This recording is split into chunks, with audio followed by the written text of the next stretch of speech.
Let's say the United States needs money. Instead of issuing their own United States notes backed by their own credit, they issue treasury bonds. They then sell these bonds to the Federal Reserve, which buys them with money they created out of thin air. The money that the Fed created then goes to the U.S. The U.S. then pays interest on the money that the Fed lent to the Treasury. So to clarify, the Fed creates money from nothing, loans that money to the U.S., and then charges interest on that money. What this means is that there is never and will never be enough money in circulation or in existence to pay back that debt. We as a country, as well as private citizens, are forever enslaved by debt with no way of ever paying off.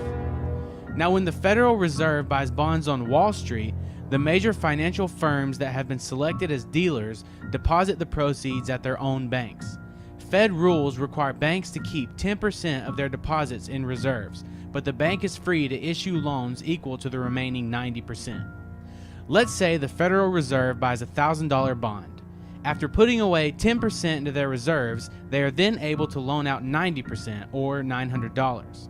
Since the original $1,000 is still on deposit, the $900 in loan proceeds is more new money, money created out of nothing. A total of $1,900 of new money is now available in the economy. Now the person that took the $900 loan spends that money. The payee then deposits the $900 into their bank account, and once again, reserves and deposits increase. This process goes on until that original $1,000 bond, which was created from nothing, becomes $10,000, making this one full-fledged debt machine while also devaluing the dollar. The more money that is out in the economy, the more the value decreases. There's no wonder that since the implementation of the Federal Reserve in 1913, the dollar has lost over 95% of its value. The US dollar will eventually be destroyed due to an overwhelming financial crisis, and a globalist-run monetary authority will come along to save the day. And much like the Fed pretends that its goal is to prevent another Great Depression, the global currency will pledge to prevent another financial crisis, thus putting more power into the hands of a few and enslaving humanity that much more.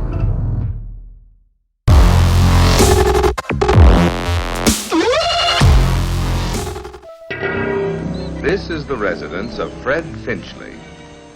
He's a family man who enjoys the peace and quiet of his little home.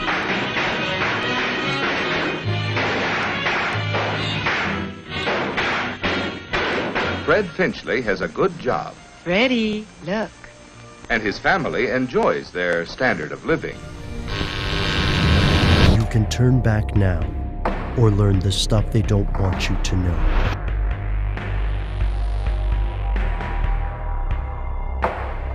Here are the facts. The Federal Reserve is one of the most important institutions in the United States. Through the management of currency and interest rates, the Fed attempts to keep banks secure. Since 1913, the Federal Reserve has conducted business constitutionally assigned to Congress. That's a lot of responsibility. Why does the Fed have it? In 1910, a group of international bankers left New Jersey with Senator Nelson Aldrich in a train headed for Jekyll Island. This was a gutsy move on Aldrich's part. After the Panic of 1907, associating with Wall Street was political suicide. They called it a hunting trip, but the real purpose of the meeting was the formation of laws to govern U.S. currency. This was a tricky proposition. Article 1, Section 8 of the Constitution states that Congress should coin U.S. money. Additionally, the Founding Fathers condemned central banking. At Jekyll, the bankers and Aldrich created the core of the Federal Reserve Act. In one fell swoop, this act created the Fed and put it under the President's approval rather than that of Congress. In 1913, the Federal Reserve was born despite opposition and controversy. Critics say that allowing bankers to write financial laws is a conflict of interest.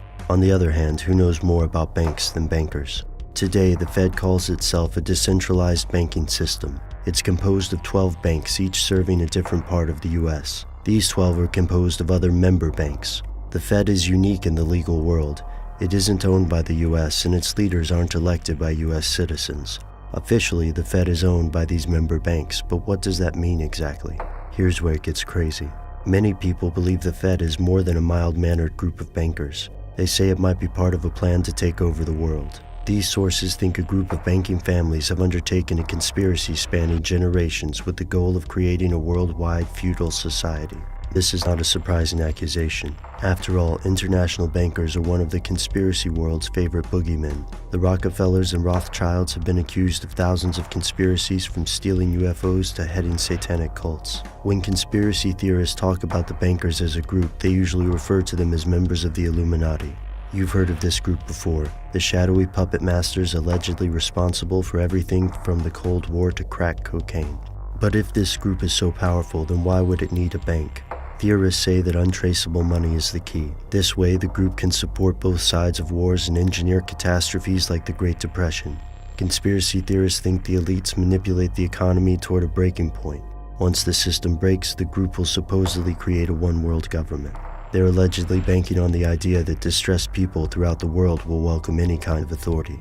If the Fed is aware of its negative image, it hasn't done much to correct it. Consider the Fed's apparent immunity in U.S. courts. Precedents set in other cases, such as the ruling preventing the NRA from conducting a government function, apparently don't set precedents that apply to the Fed.